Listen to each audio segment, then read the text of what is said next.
जब राजा दशरथ के कोई संतान नहीं थी, उस समय गुरु वशिष्ठ के कहने के ऊपर राजा दशरथ ने एक पुत्र प्राप्ति के लिए एक यज्ञ का आयोजन किया गया था।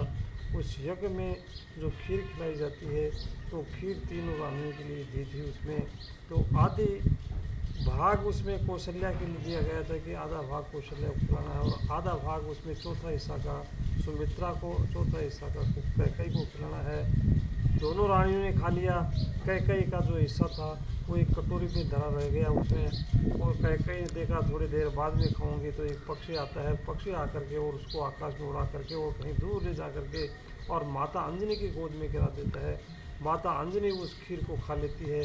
तो उस समय जो है हनुमान जी का जन्म होता है। उसके बाद में तो माता अंजनी गर्भवती हो जाती है। उस अंजनी को अब जो भगवान का जो बजरंगबली का जन्म होता है, तो उसमें तभी तो भगवान राम ने कहा है उसमें, रघुवत की नहीं बहुत बड़ाई, तुम मम प्रिय भरत सम भाई। तभी तो कहा कि इसमें कि तुम भगवान के लिए कह रहे हैं कि भाई तुमने इसमें बजरंगबली के लिए कहा तुम हमारे भरत से भी प्रिय भाई हो, इस तरह से उन्होंने कहा था। तो इसके बाद में जब बजरंगबली बचपन में बाल्यावस्था में एक सूर्य भगवान को निकल गए थे, और सूर्य भगवान को फल समझ करके निकल गया था, और उसमें भीम को भी जो है एक भीमसेन को बहुत विकराल रूप धारण करके और दिखाया था। भीम जो है एक इतने बड़े विशाल रूप बन गए थे बजरंगबली कि पहाड़ पे घुटनों के बराबर में आ गया था।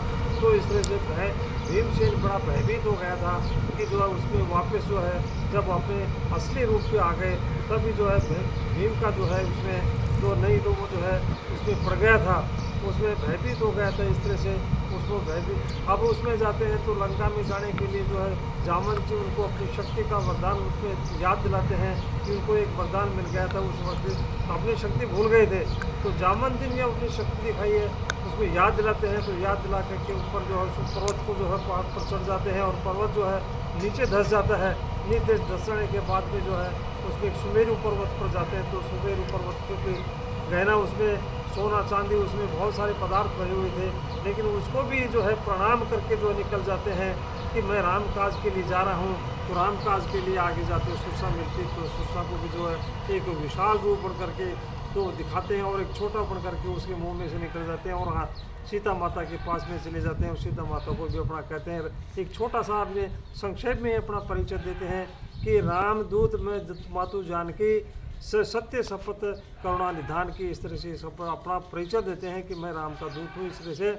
और जो है अपनी अंगूठी दे करके वो जो है सारे वो उसमें उछल कूद करते हैं, उछल कूद करके सारे पेड़ों को उखाड़ देते हैं और फल खा जाते हैं। रावण उसको जो है रावण के पास में पकड़ करके ले जाया जाता है, तो उसको अक्षय कौशल को मार देते हैं और राक्षसों को मार देते हैं। मेघनाथ ने जब ब्रह्मास्त्र चलाया था, तो ब्रह्मास्त्र का जो उसमें सम्मान किया था, बजरंगबली ने सम्मान करके अपने आप ही बंध गए थे। उस समय रावण के पास में चले बड़े जनों निडर होकर के और बड़े आत्मविश्वास के साथ में वो जवाब दे रहे हैं रावण को, इस तरह से कह रहे हैं कि जो है करने वाले सब राम हैं, भगवान है, तो मुझे किसी बात का डर नहीं है। तो इसको इस तरह से जब सभी ने कहा कि इसकी पूंछ की आग लगा दो, निर्णय हुआ। तो पूंछ की आग लगाने के बाद में सारी जो लंका और नगरी को जला दिया था, और रावण तो सोच रहा था कि बिना पूंछ के बंदर चला जाएगा तो सारी सेना घबरा जाएगी, इस तरह से।